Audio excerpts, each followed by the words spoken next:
I think Zuck is letting us in tonight. Thank you, Zuck. Fair play to you. Ah. And we let everybody come in. We've just broadcast, so people are coming in live now. Nice. So you're all very welcome to another session from the Think Tank, or as Kay Esther says, being Irish, we don't pronounce our T's. So it's the Think Tank with me. Yes, tank. So, yes, you don't. So delighted to have Audrey and Mary here again. Mary's going to interview Audrey tonight. I'm going to disappear to the background and fill my book with notes. I love it. Yes, thank you, Ronan. I know, and you'll let us know if there's any questions or anything we can answer. And hey, Audrey, up in Chicago, not on spring break. We were just talking, and Mrs. Woulard here was supposed to be on spring break in Japan right now, and obviously is not. But she is making the best, as we all are, in our little home quarantine situation. Unfortunately. Yeah. Now you are in that position where, now I don't think I have it all correct, but you have one son who is graduating from high school, and then one son that's in the military who was going through a graduation process or finished. Was that true? Yeah, so graduating basic training. There we go. Okay. And now he's in tech school. Okay. And then 2 in college, is that right? One. 1 in college. Okay. Yes. I knew there was a lot of boys. Yes, and the oldest is gone on his own. Okay. Yeah. I don't think that you're that old enough to have one that far along, but I get it. Yeah. Good skin. Yes, you do. Nice. We'll have to get your tips on that going forward. But today, let's talk about your photography. So Audrey and I are newer friends. Of course, I've known Audrey, who she was for a long time. As a matter of fact, funny story, I'll tell myself, I reached out to her. I was like, hey, this is Mary Fisk-Taylor. You may not know me. I'm a photographer in Virginia, but I'd love to have you come and speak to our group, because I just love your message. And we both use ProPhoto Lite, so I've always followed her work through ProPhoto and things like that. And she's like, I know who you are. And I'm like, you know who I am? And I was so impressed with myself that you knew who I was. And then we got to catch up a little bit at imaging this year, and she gave a great program. But you can follow Audrey, obviously on social media. She has a coaching page, and she teaches everywhere and has a really amazing business right in Chicago, that area there, right? Yep. Okay. Yep. What I would love to talk about, because I think this is something, and I know you know this is true, that is so incredibly relevant to so many people in our industry right now, just in general. And you and I have been around for a little bit. A little smidge. And yes, considering I had my children when I entered this industry, and mine are now graduating from college as well, we all know. So, I think you tell a great story about how you started out in a different space than you are now. Maybe natural light, on the fly, maybe not even, were you selling products when you first started out in photography? Yeah, okay. So how did you transition? And this story is way too long for this 1-hour webinar, but give us some insight on how you moved into that space and why it became important and what it means to your business now. And because I know you understand the benefits of all of that. So I'd love to hear a little bit of that. Products meaning to photographers? Well, yeah, not just sell files, right? Have you always sold products, like not files? Because remember back film. In our day. Yes, this is true. Digital files, that wasn't a thing. No, and we never would have sold our negatives. And I never say never. We never sold. They were all 2 1/4 negs. I mean, who were we going to do with them? Yeah, but not right. That also kind of wasn't popular, I think. And it's funny, and I can elaborate just a little bit about kind of why you asked that. I think within my career, I've always kind of been, I've been the photographer that a lot of the newer photographers entering the industry were always attracted to or resonated with.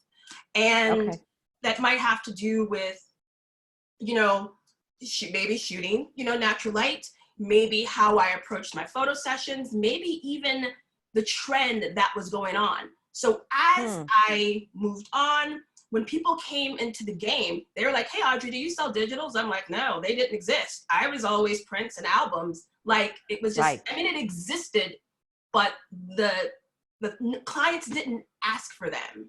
No, they didn't. Maybe the wedding market towards the end of film, I think it came kind of big in the wedding market. Would you agree? Like some wedding photographers are selling their 35 millimeter negatives or including them with wedding collections. Mm-hmm. But for portraits, we just never got that question, right? Never. Okay. I mean, we never, because remember, there's no Facebook. Right. There was no Instagram. Right. The popularity of social media just wasn't there. Right. In fact, I would say, and you probably agree, for us, we had to adapt. Yeah. To, sell you want to put them on what? Huh? What is this thing? Yeah. Yeah. Can't you just copy it from my page and post? I mean, I had no idea, and I quietly had to adapt. Now, have I jumped into the selling of the digitals?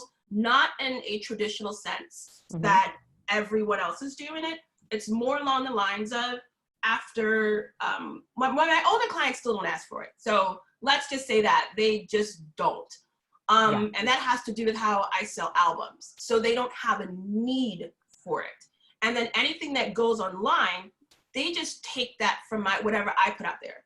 Okay. Do you know what I mean? And share. You have full control over that. You have full control of what's posted. Complete control. And then for me adapting to newer, clients, and it might not be, the best answer, but if you buy print, I'll give you a social media file. Okay. And and I might just have it. And I kind of say it in a way like I'm doing them a favor, which I think I am, maybe, but I'm like, take it, have fun with it, send it to your friends and family. So that's what I say. Okay. And I leave it at that. I like that. If they buy a print, so if they buy an actual printed portrait gift print, or what about if it just goes in the album? Same thing? Same thing. So they'll so if they get if they buy the album, well, a short answer to that is if they, albums for the most part, and I'm fairly, again, old school, I have not jumped into print press albums. Right. I actually use Fineo. I use actual prints, put the matte paper kind of. Yeah, yes, you're using actual paper, yeah. I'm using actual paper. And then what I do is I print the entire, stack of images that I presented to the client. Anything that's extra, I'll put like in a vellum envelope. They'll just be 5x7s. Okay. Order those as proofs and say, hey, it's included with the album. And then I encourage them to give those extras that might not have been their favorites. I see your wheels turning, Mary. I am. Can you see that? Literally, is there smoke coming out of my ears? Because you're actually using the slide-in. You're using the mats that you're so with Fineo, it's just like blank white pages or black, whatever you want to get, and then you get a physical museum quality mat. Yes. And I've got the black. What do you inline? Yeah. Yep. Yeah. And then you have to actually assemble it. Yeah. Yeah. There's no slide in. You gotta have your ruler. Yeah. Wow. I'm real old school. Very custom made. But wow. So let me ask you this. Wow, that's got another little direction here. So you're using those, and I remember that very well. And I love what you're saying, because I'm not a fan of press printed albums either. I use Zook. So I use Zook, and they print it on e-surface paper.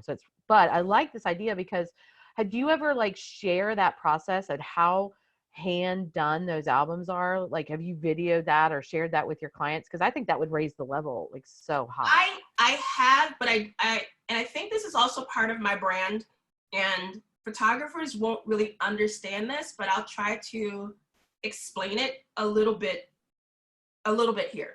Okay. Ask whatever questions you want. I kind of have part of my brand, which is very strategic, is that from an outside, you look in, it's very, third person. It's very, straight to the point. And when clients start to, call, interact with me, they'll see how I'm hands-on. You're not talking to an assistant, you're talking to me. When we're talking to each other, it's like we're friends. So it makes the client believe that, hey, I've made a friend during the process instead of me trying to be your friend. Does that make sense? Yes. So then I'll send hey, I'm gonna take a picture, I'm gonna take a video on my phone, and then I'll send it to you, and I'll let you know how it's done. But if I did a really high production value of it, it takes that element away Do you know what I mean? I do. So everything you're doing is very private between you, that relationship. You It's got not it. broadcast. It's like, it makes them feel so incredibly special because it is. It's I can change it and tweak it however I want. And like I said, if I were to show it, people are like, well, you didn't do this, camera. I'm like, no, I didn't on purpose. Right. Because I got this thought process from, and I'm not proud of this, but I used to be a very, I shopped a lot. Let's say that part. I was a big shopper. I've gotten better. Hardest part of being quarantined. Hardest part of being quarantined. Yes. I mean, I was at any luxury store you think of, I was there. But I learned a lot during the process and took lots of notes. So I had this personal shopper way back in 2005 at Nordstrom. Yep. And that was really, and I'm kind of one of those people who walk into the store, leave me alone. I know what I'm going for. I don't need your help. You don't know me. You don't know me. You don't know what size, all of that. So she saw me. I used to go there in between my sessions. Do you know what I mean? I have a session in the morning, have some retail therapy, and then go to my next session. This is before studios, before anything.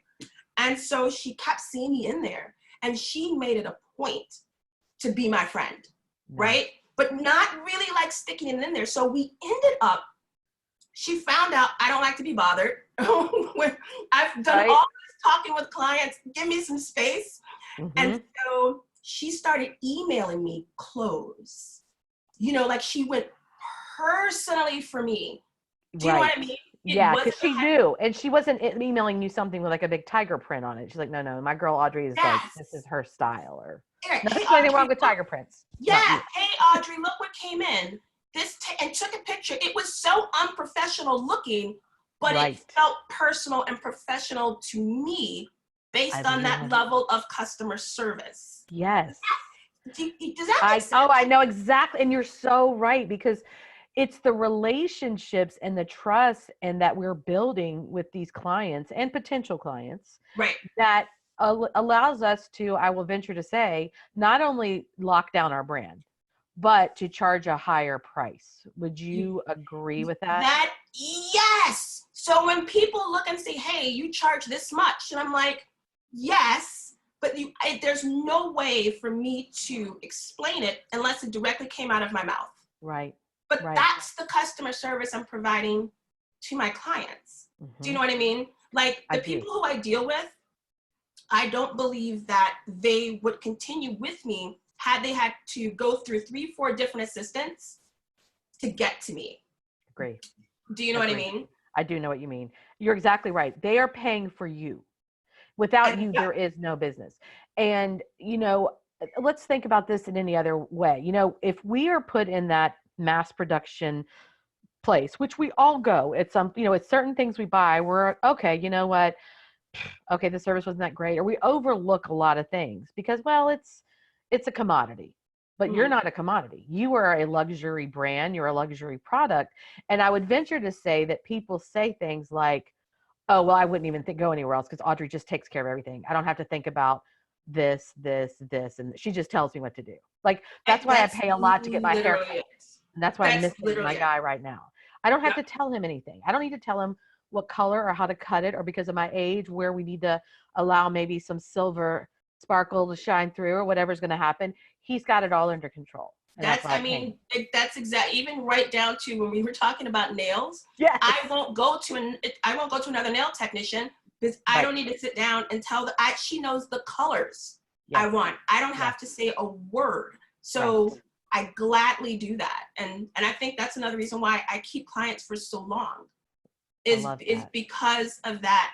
You know, that's a connection that they feel that they can't get anyplace else. And they tell their friends and their neighbors and their family, well, if you want, and it just grows. Right? Yeah. And it just grows. Right. I love that. So somebody asked a question about what do you size your social media files? That was I want to make sure we handle these as we move forward because they're getting great questions. Okay. So, I'm not an expert on this. Yeah, and I know social media files, it can move into a bigger debate, but here's my thought process. To answer the question flat out, 5x7 at 200 DPI. However, remember, those images are already sold before they hit online. I'm not posting online pictures before a client has made their sale. So some people will say, well, why is it so big? It's sold at that point. And remember what I said earlier, I tell clients, you know, just take whatever I posted, you know, if you want something for social media, because it's a sold item. I agree. You know, this is funny. I go way back to even like before we went digital, there was this huge debate about negatives and this and that. And I heard a speaker, and this is, I can't even think who it was at one of the big conferences. And it was like, look, guys, if you're going to get all wound up about somebody copying your 8x10, then don't print anything. Because quite frankly, you need to charge for it the first time. Because once you've printed it, back then they would say a high school kid can scan it. Nowadays, we can take a picture, pretty decent picture of it with our own phone. So get over it. I'm with you. I'm in the same boat. It's like, get over it. Charge what you need to charge up front. And if they sneak a 5x7 off of you, so be it. I mean, you know what I mean? Like, I don't love it, but I pick your battles, right? Like, I can't fight all those fights. I have way too much. You know, I don't need to fight that. So that's good. Another question. Oh, this is a good one, Audrey. This is a good one for you because you guys are probably familiar with her work. And you talk about, you know, Ronan said this a couple months ago. We were at it when we actually could congregate and not social distance. And he was talking about interrupting a pattern. So when you're on social media and we're scanning, and I'm doing that more than ever now, if one of Audrey's images pops up, I know immediately it's hers or someone who studied with her. I mean, I can see you have a look to your, especially your kid, like teens and your kids. Like there's just a real look, which is what I think you're best known for. But somebody said, I'm dying to know, Audrey, dying to know how you got your work in such large publications. Did you initiate the contact? Did they find her? And P.S. Love your work, Audrey. Oh, tell it. Thank you. That's from Cindy Valdez. Yes. Thanks, Cindy. Our friend in Florida. Yeah. So, you know, I wish that I had an easy answer for you. And it all goes back to relationships and consistency. So some of the bigger ones came from the fact that a lot of two, as a matter of fact, creative directors were pregnant. And one specifically told me, and this was from a campaign for IAMS, why they picked me to photograph dogs. I don't understand, but it was huge. It was completely international, national. I'll still get a check from that, you know, today. Yeah. But she's pregnant, and I had the much debated music on the website, and she would go to my page to listen to the music. And even when her baby was born, she would listen to the music and have it play in the background. And she told me that the minute that they had a job that would fit my style, they were gonna call me. Now, it wasn't dogs that they were after. They were after how I don't even think I style stuff, but they wanted a modern look with a lot of pop of color. So I had a lot of input with the backgrounds and things like that. So that's kind of how I got a lot of those. Other ones came from the fact that someone knew me or some, you know, and it just kind of went from there. So to end it, I would say, to give a more technical answer, just because I've been doing it for so long and now I can kind of pick and choose. The best way for you, I would say, if you're going to do something editorial, meaning you want it in a magazine, and it's just something of your work or something that you want to do a photo project on, look in the magazine and look for any of the photo editors. From there, from the photo editors, what you want to do, email them. But I would actually, now in these times, I don't know how much mail is going to work, but you want to send them some, images of your work. Make sure that it's consistent all the way through, because they need to know that whatever you're able to shoot can be translated to their product. Absolutely. Okay? So then, and for anything commercial, meaning you're taking pictures to sell a product, check out some of the ad agencies that are in your area, and then do the same thing. And that's my quick advice. Yeah. So submit a really nice cohesive. Did you hear it? Cohesive? So even if I would, and maybe I'm wrong, but I would stick with a very cohesive look. Even if in your day-to-day business you offer maybe studio black and white, and you do, pick a lane and submit that, because they're looking. What's going to happen, and a director or an ad agency or a style, they're looking for a look. And if it's like, well, this is all over the place, even if it's all amazing, it still is not. It needs to be a cohesive portfolio. And that doesn't mean thousands of images, but a nice solid, dozen or more solid cohesive images with your bio, headshot, or anything like that. And it's also good. That's a good place to brag about yourself too. If you've got training or years of experience, that's what you have been given the green light to brag on yourself. That's what they want to do, because if they don't know you from a can of paint, you have to tell them, exactly what you're good at. It sounds like bragging, but that's marketing. Yeah, exactly. And it's marketing differently than we do to our clients, because I would agree that we don't do that to our own clients, because my clients don't care about those things. No, but they care about that relationship stuff that you're talking about. So, I know that's how you're getting your clients. I think that's probably how you're getting your bigger sales and keep retaining those clients. Do you think that, because I'm assuming that a lot of your contact is with the parents, and I know you photograph families as well, but your kid work sticks out to me. The teens, the tweens, like that, your senior, I mean, every one of them, in my opinion, could go in a magazine. Oh, thank you. How are you getting that relationship? Because so many of us photograph tweens and teens, a lot of senior high school student, senior business out there. How are you getting that intense? Because it looks like they just love you. Like every image, it's like they just are pouring love all over you, So how do you get that relationship with the camera, like with those kids? Well, I would say that's 80%. I've been doing so much numbers this week. It's like, but I would say the large chunk are people I already know, right? And already built relationships with. So like you said, I'm very strategic with what I do. It just doesn't maybe look like that, but it shouldn't look very strategic. But a lot of these teens and seniors, I photograph their families. I just don't put them on social media. My social media, especially my Instagram, is followed by so many kids and teens within my area that they don't want to see everyone's mom and dad. They don't want to see that.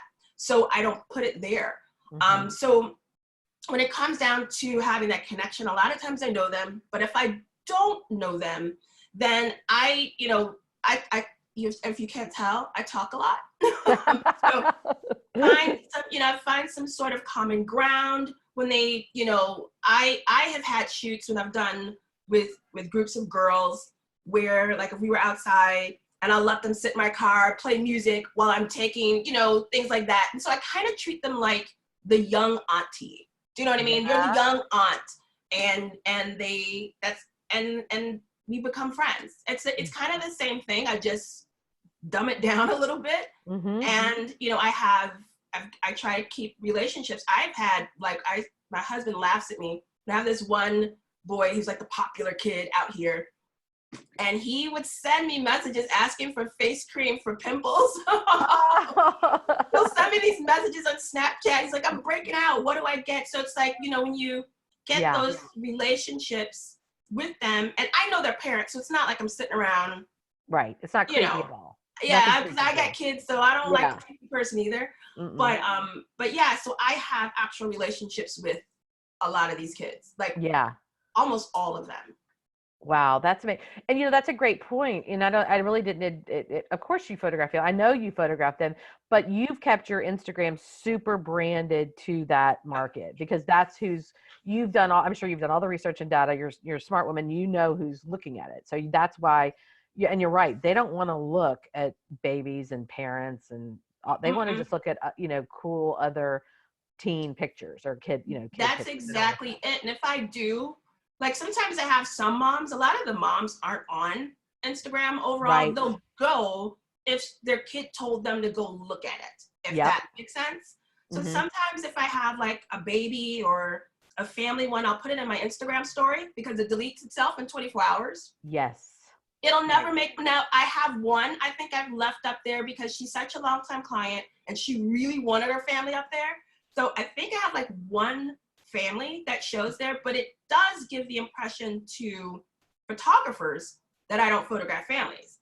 But because my marketing is so relationship built, so very much word of mouth, they already know.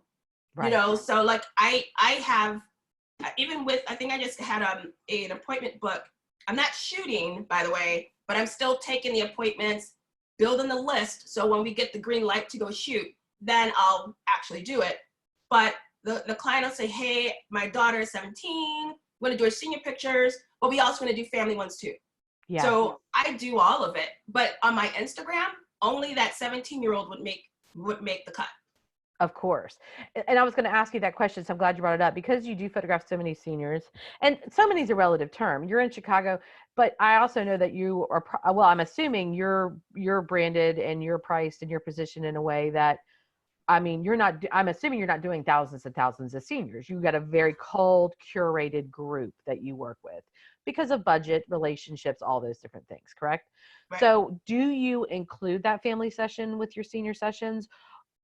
Or do you do the senior and then invite them back in for a family? How would you handle that? Because I think so many high school senior photographers leave so much money on the table with family sessions, because it's just usually a good, it's a good extra or good extra money. How do you handle that? Do you just approach it from the beginning, or do you bring it in after the senior session? How do you handle that? Now, in terms of pricing, or in terms No, of in terms of getting them to do it, I just tell them to bring everybody. Okay. And because now all of the kids want that city look, it's actually made it a lot easier for me. Right. Because what I do is I spend time with the senior, and then dad, usually I keep the mom with me. I always keep, because she can just be a good assistant. But the dad will take the other kids and they'll go, walk and get something to eat, grab, they'll walk around, because it's such a robust city. They can just walk. Mom will send them a message, okay, we're ready for you. Then we all meet up. Now, I have had other times when we'll do the session, dad will drive in with the other kids, and then we'll do it, Right. But that's what I do. I love that. So, and you're right, because you're usually downtown right there. That makes sense. But I mean, even if you weren't, I that's what I would do. I would say, have dad bring the little ones or the younger siblings or the older, have them come. Let's have some really special time with the seniors so they feel important, because that's very important. They should be the star for a little bit anyway. Yeah. Yeah. And then bring in the family. So even if you're not in that urban setting downtown, just drive in and do it, because you already know kind of how long a session's going to take. Do you know what I mean? You already kind of have that gauge. So if you do a session at 1:00, you can tell them, say, hey, bring the family down at 1:45 or 1:30 or something like that. Yeah. And that way they're not getting restless and dad's not getting restless. That's okay. Question from Kelly. Kelly said, seniors, photographing male seniors is hard for me. Do you have any tips on how to get a very shy male?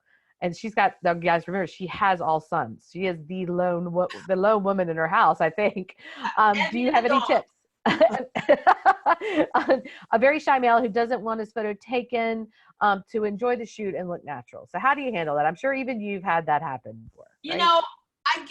I get along with boys really easy. Your boy mom, yeah. Right. And I could be wrong here. I haven't been so far, but it's highly doubtful. I find guys, especially the shy ones, but overall men, want to know how quickly something is going to be over.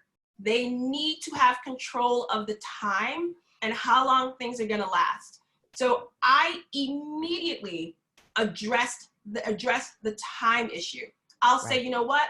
Your mom wants you to wear 3 outfits. We're going to do those really quick. We'll do the first one. We'll be done in like 12, 15 minutes. Because to him, he's already been told that we got to do this. It's probably going to take a while, but you just need to do it. So if I address the anxiety part of it, which is usually the time, that shy guy feels understood. Yep. And he knows that, hey, they're not going to make me do what my mom wants me to do. So they loosen up a little bit. I also will tell parents, go away. I always would tell them to go away. I would do that with the shy girl as well. But time, if you address the time aspect, you will win over a male heartbeat. Yeah. I would say that there's 2 things. That the time is huge, because they've been told, just don't mess this up, don't be late, just show up, grin and bear it. I mean, that's essentially what, And so I also think that, and at our studio that we have that photographs a lot of seniors, Jessica is our main senior photographer, and she's a little bit younger than I am, or quite a bit younger than I am. But one of the first things she'll do is she'll go, okay, guys, we can be in and out of here in less than an hour. You're going to be back in the car. But, and let me tell you one thing. I will promise you right now, I'm not going to make you look goofy or dumb. Like, I want you not to look. And they usually will chuckle at that or kind of giggle, and then it sets the scene. But those are the two things. They don't want to look dumb because they're going to get made fun of because kids are mean. And they don't. And maybe even say, and you know what? We won't post a thing unless you like it. I don't. As a matter of fact, we don't either. Yeah. And it gets trickier too, because I do a lot of tweens. Yeah. And that is the bully part, the bully stage. You know what I mean? Yeah. So I only have one guy who didn't care because he thought he was a ladies' man, and he used to tell all his friends that that's how you get all the girls. But when it came down to that part, I'd say I'm not going to put anything up. I don't have to, and they love it. Yeah, that is something, and that I that's a newer concept, and I didn't understand it when we first got it's been over, I guess, 10 years now, but I just didn't get it. But when we tell them, we're not going to post anything that you don't choose. We're not going to pick, if you don't choose it, they're never going to see it. I think that makes them feel better because they have to have control over that. And that age group, more than anything, the tweens and teens, they rule social media, and they had a brand from 10, 12 years old, whenever they were allowed to get on there.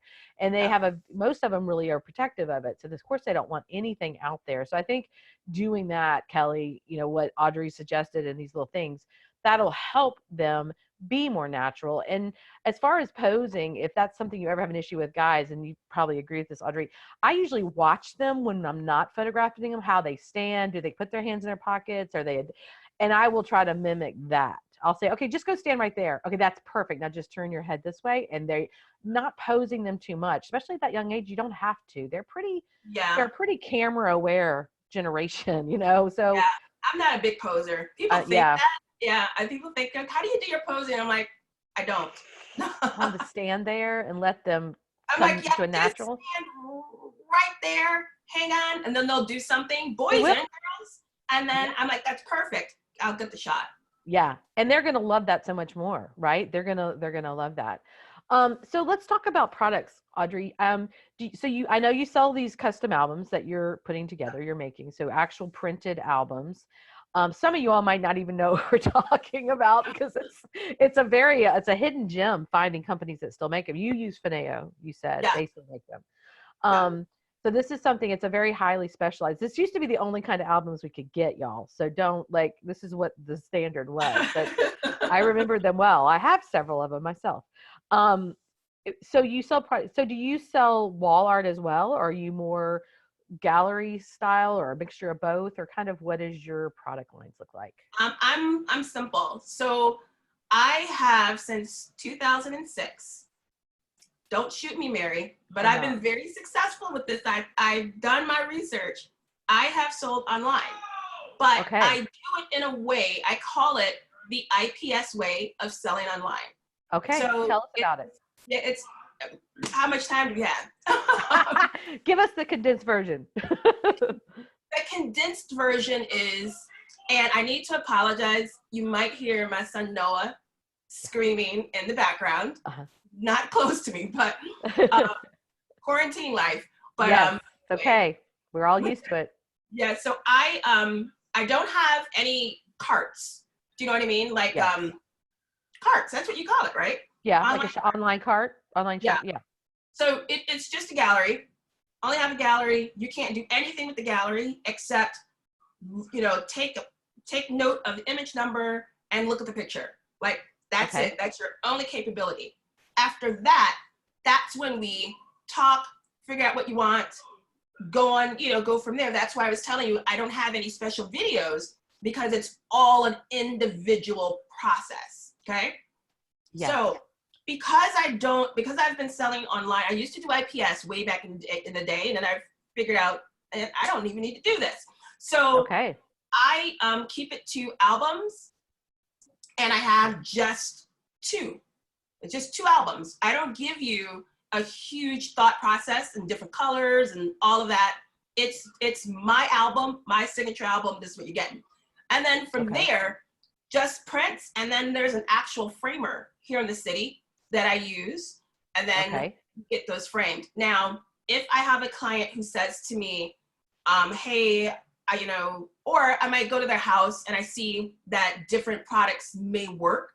That's when I come and I make an offer, because I know H&H, which I love these right now, has these edgeline prints. Yes. Where it's like a metal and it's like on this block thing.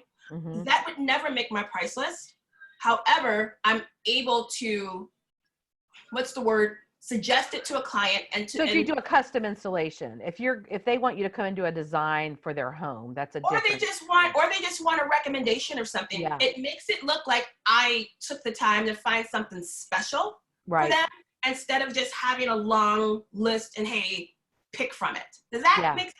It absolutely makes sense. So you're putting a gallery up. Now I'm getting questions, of course, because a lot of people are in this position, and you being in the city, it's a very different situation. And I imagine traffic, time, travel, this makes it a lot easier to get those sales sessions completed after you know what I mean? It's very, it depends on your business model, whatever. And I don't have an opinion either way, if it's working and you're profitable and sustainable, which obviously you are. Somebody said, okay, are you watermarking the images in your gallery? So when you put them up, are they watermarked, or how are they viewing them? Watermarked in terms of my logo? Mm-hmm. No, I have them, it's called a crosshair. Okay. So it's like yes. It's like a red, and I customize this depending on who I'm working with. So long-time clients, usually I don't care, but it kind of defaults with the crosshair, and that's all that's there, right? Uh-huh.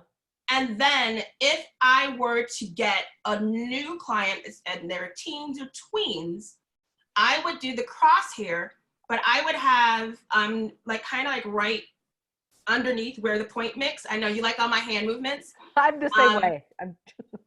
I would have do not post on social media. Okay.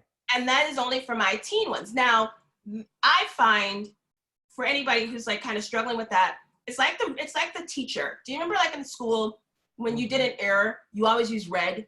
Mm-hmm. They never use blue. They didn't use, it's always red.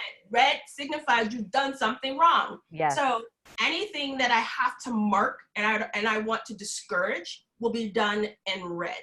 Okay. No one's printing red stuff. No. Or posting it. They don't post red, but they will post faint gallery marks in white, anything that's pretty. Yeah. Do you see what I mean? Because your name on it's not going to keep them from posting. It's not going to keep, or they'll do like their name and it'll be like really faint and it'll be multiple.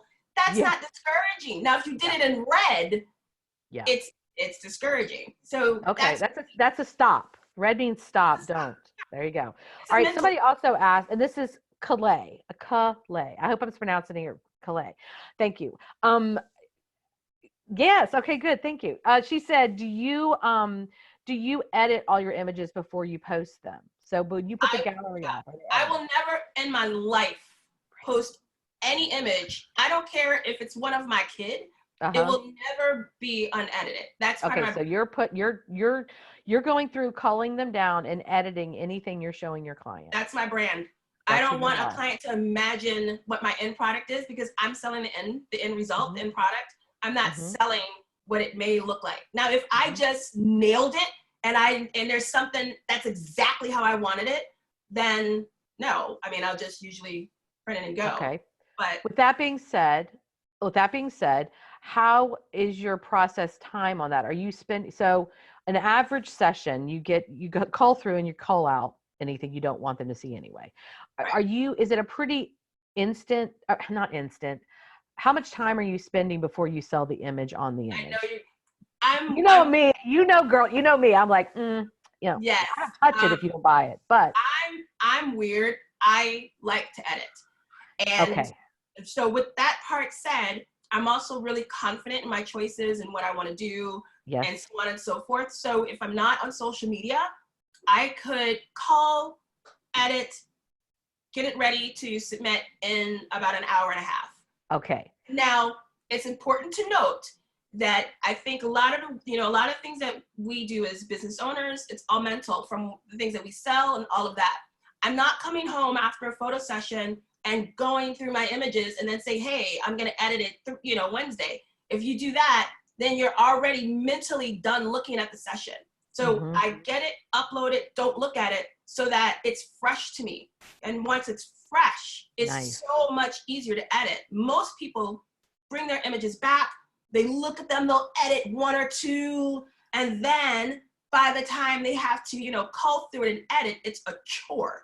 Yes. Because they've looked through it. The newness of it is gone. You got to keep that newness there. Oh, wow. Is there actually a light bulb above my head? That is and this is not how I run my business, but a lot of people do. And like I said, nothing but respect, but gosh dang, you just nailed that. That's exactly why I will start to coach or work with clients or talk to a fellow photographer and they're like, oh, I've got 6 sessions and they're just dreading it. But that's because they've already gone in and out of it. It's like the laundry. They're gone. Yes. The newness of it is gone. It's just, we're no different than a client. People say that we don't want to put things online and so they can see it and the newness is gone. No, you got to get it while it's fresh. Okay. Do you schedule your editing? So you're like, okay, I've got 2 sessions today. I got this. And then on Thursday, I'm just going to edit or what, you know what I mean? Do you schedule it? Yeah. Tuesday is my editing day. Okay. And there you go. If it's like in the holidays, then it's always Tuesdays and Wednesdays. Thursday is the day that if I got to call a lab or put out a fire, do you know what I mean? That's like my fire day. And then, Friday and Saturday I veg out. But like if I'm busy or something like that, you might, sometimes people say, why are you up on a Tuesday? I might post on Facebook and it's like 1 a.m. And I'm like, that's because I'm editing. So, yeah, right. Which is why you said it'll only take an hour, hour and a half if you're not on social media.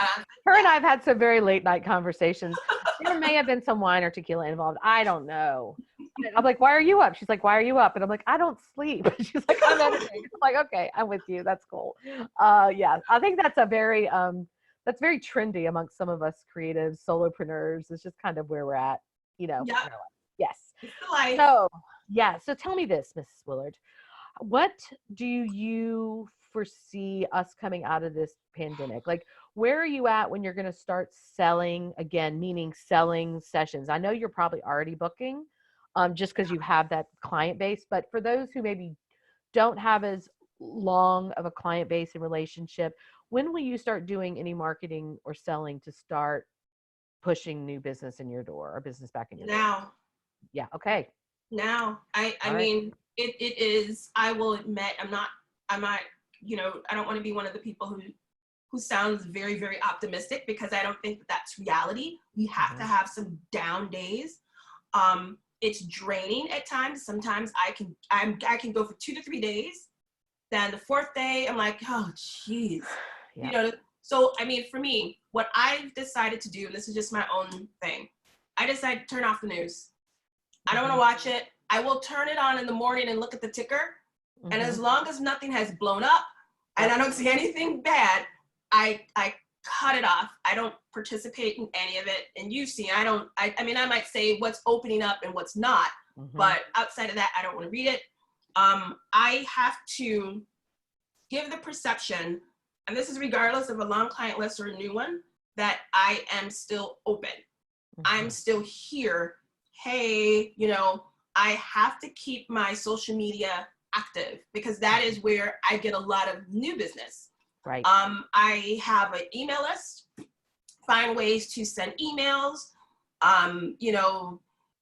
You have to stay connected with your clients or potential clients right now more than ever. I said this on our last thing that we did. Social media right now is up 40%, probably even more. It's so easy to get yourself in front of past clients, new clients. Really, in my opinion, I think, especially for portrait photographers, we are in this part or this section where we need to start thinking about fall. We have to start thinking about, all of that. I mean, holiday money, it's just easy money, and start marketing for that now. So my next plan of attack is I'm going through my old images and I'm going to start posting a lot of fall stuff. You know what I mean? And just really get people thinking about, hey, I remember that picture. Sometimes if I haven't heard from a client that I see every year, right? Right. And they usually will book their appointment like right about now. I actually will needle them a little bit on like social media or Facebook, like, hey, I found this old picture. Do you know what I mean? Yes. And that make them say, hey, I need to book my appointment. Do you know what I mean? So Right. I do a lot of that. That probably didn't even answer your question. No, it definitely answered my question. And I love what you just said. And I hope you guys are hearing this because I cannot preach this enough. But what you're saying, everything that you're saying is all about you're being very intentional. So pulling those old sessions and going, okay, I know I just have to give a little bit of something out there to get them to receive. So putting that old session out there or sending them an email and go, look what I just ran across. Bing. Oh, Yes. you know what? Oh, thank you for reaching out. I've been meaning to call you. We need to schedule our call. Literally, even today, I'm going to do some before and afters or some then and nows with a younger picture. Yeah. And them earlier, just like things like that, that new people who are probably assuming like, oh, I need to book this session. Yep. I wanted to do it. You know what I mean? Like stuff like that. I think it's just important. We cannot leave the door closed at this point. Some photographers don't want to go through old pictures. This is a perfect time to go through old pictures. Perfect time to do it. Right. Yeah. Well, I mean, if not now, when? I mean, this is, I agree with you. It's funny we talk about nails and maybe we've talked about nails too much, but my Precious, who does my nails, she comes to me because I'm not sure which studio I'm going to be. I mean, she'll come to me and that's what she offers. And she is precious. That's exactly what she is. But she sent an email the other day and she's so daggone smart. She's a small business owner, single mom. Like she's amazing. And she said, hey guys, I've got my online booking system up. You better book now. Cause I know I'm going to be slammed. Yeah. I went, yesterday. I mean, I literally was like, oh, and I got right on there and I'm booking. And then I'm like, I better call my hair guy. I better do, and I thought, what if I sent that out? Like, you know what I mean? Like, who's to say we won't? I posted something yesterday and you'll love this. What was it? Something like when the Hermes store opened back up in China, they did $2.7 million in one day. Literally not surprised because one of the joys of going in Hermes and all of the other stores is going in the store. Yeah. Now, taking that thought process and incorporating it to your own business, especially as photographers, that everyone is going to want to go outside. Everybody is wanting, this is the time that I would even look at, what I've always wanted to shoot in this place or that place. Really marketing for different areas you're going to want to shoot in and say, hey, who wants to shoot at whatever landmark is in your area? Start that because people are going to want to go out. They're going to want to go out and they're going to want to spend money. That's just, it is what it is. I mean, I'm thinking of different things that I already want to do. And that is what it is. And we have to jump on that now while so many people are just sitting at home consuming content. Yeah, because so I was on a meeting call earlier and the whole conversation was, I can't wait till I can go to my local Mexican restaurant and just sit. Because I can drive by and get a margarita and get some chips and bring it home. But just sitting in there and the goofy music and the whole, like my server or going to boutiques. Like I love our little local boutiques and shops and just the little stuff, Yeah. I can go. I mean, I can't wait to do that. I can't wait to go to restaurants. We are foodies. And even though we can get it at home, it's not the same. And if I'm going to spend that money, I want the entire experience. Yes.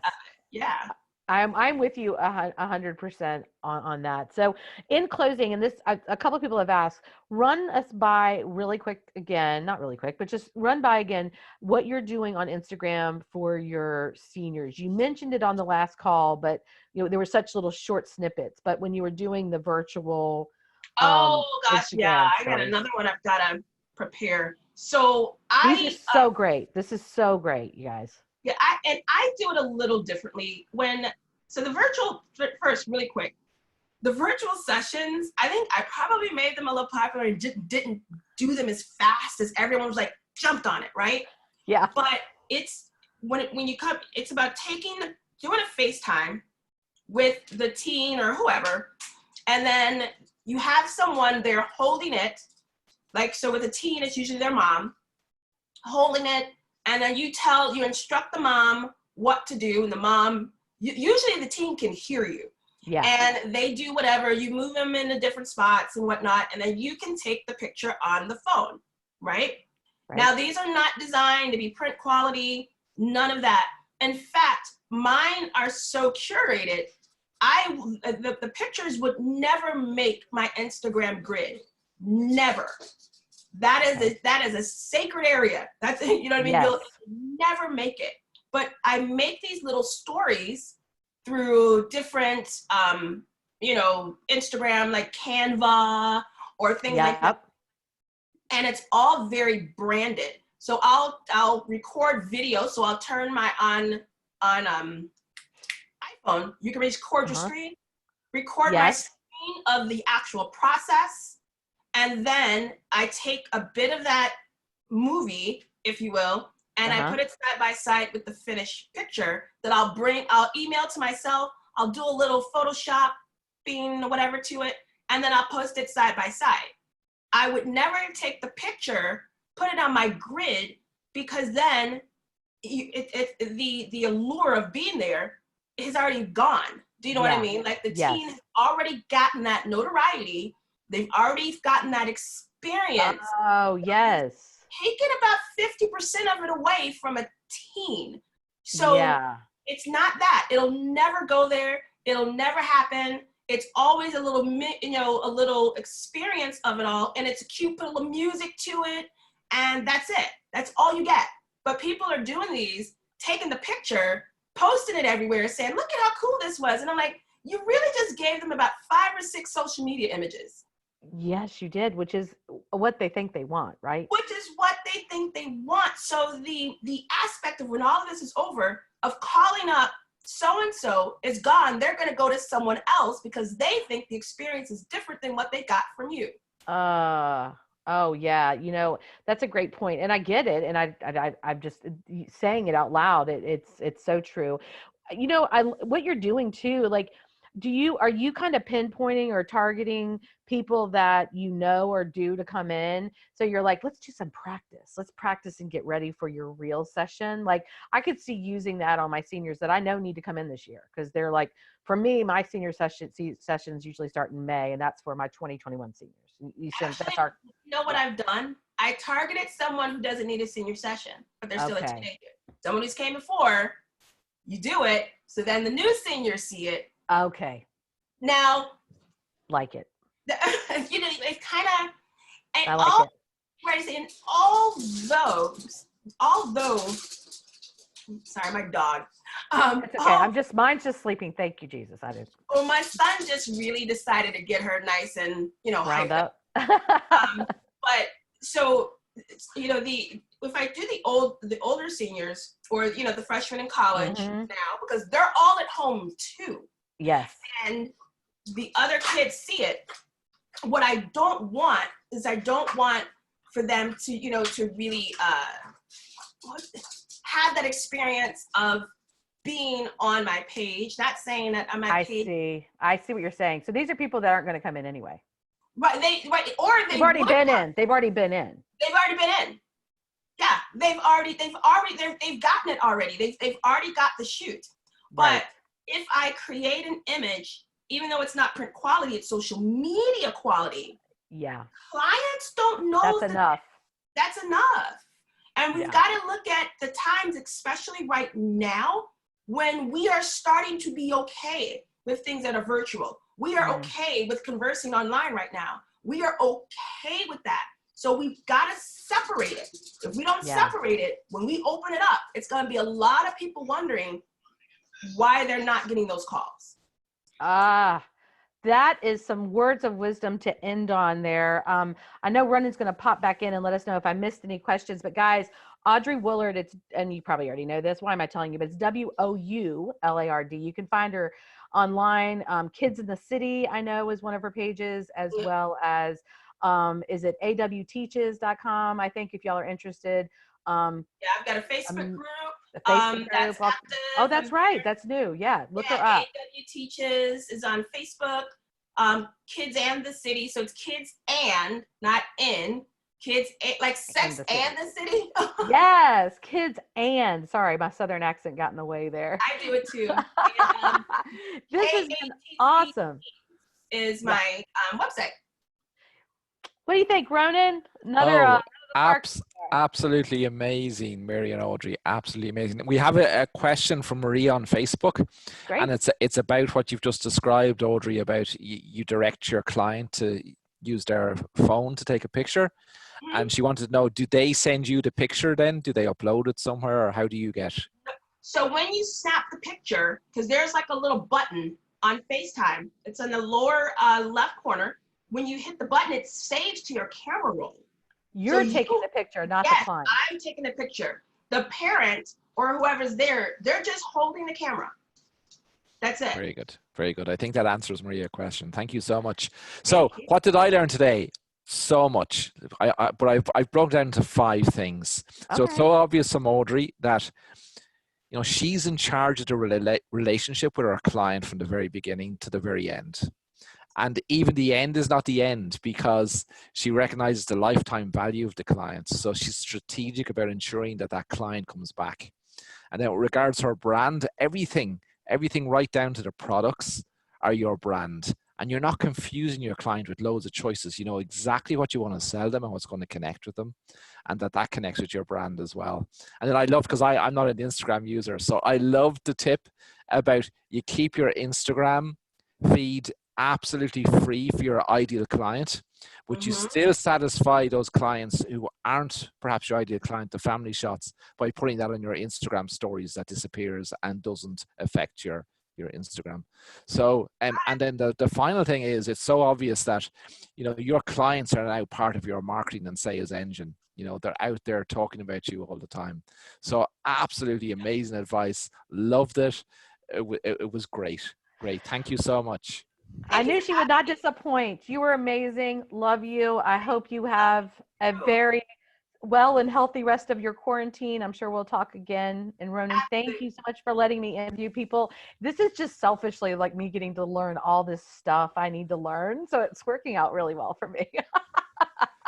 Thank you so much, everybody. Have a great day, good evening, depending where you are in the world. Good night. Bye, y'all. Bye.